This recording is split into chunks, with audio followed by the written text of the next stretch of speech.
Peggy 16.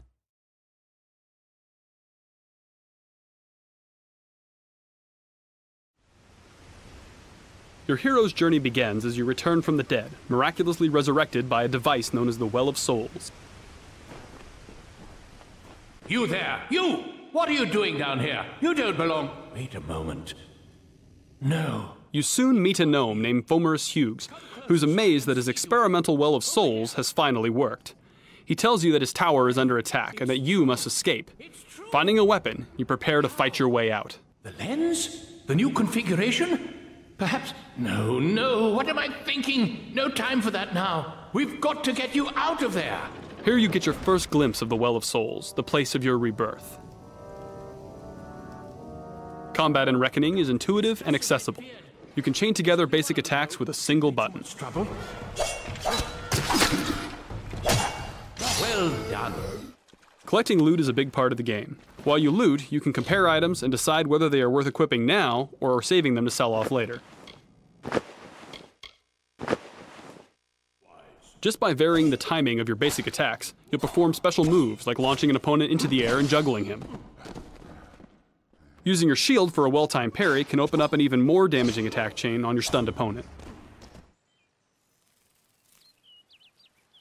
Now we've fast-forwarded to the Dalentarth region, your first introduction to the outside world of Reckoning. It's a peaceful place, a relatively safe start to your hero's journey.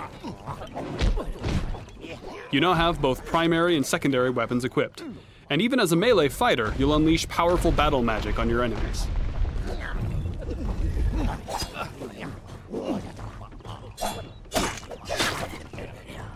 Sometimes you're rewarded with opportunities to dispatch enemies with a special Fate Shift kill.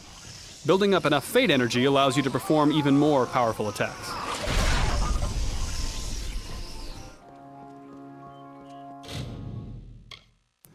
Reckoning features a robust crafting system. Here, for example, you might try your hand at sagecraft. Using this altar, you insert a magical gem into a longsword, upgrading it to a more powerful flaming sword.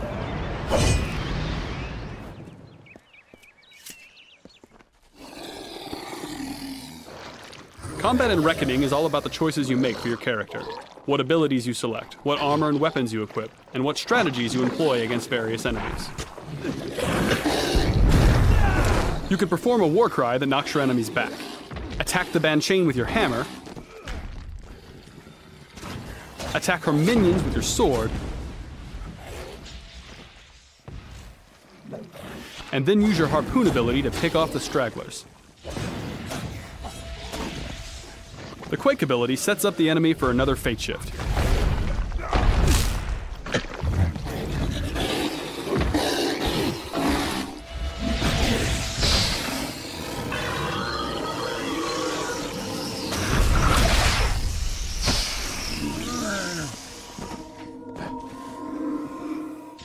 Finish off the remaining foes using the special attacks with your hammer.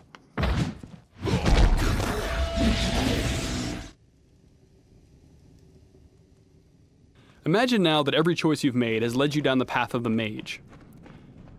You still have a shield, but it's a magical talisman, and your parry move sets your opponent on fire. You also have these chakram weapons you can use to tear through your enemies at a range.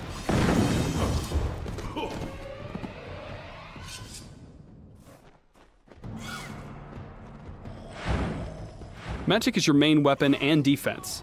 You teleport to dodge attacks, and your Mark of Flame lets you tag enemies individually, then detonate them in a fiery explosion. Even as a magic-focused character, you still have primary and secondary weapons. In this case, you're using an ice staff and a pair of flame chakrams.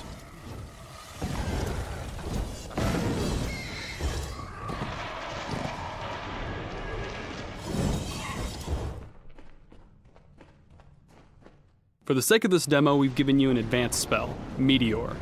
Here you can see the kind of power a high-level mage can unleash.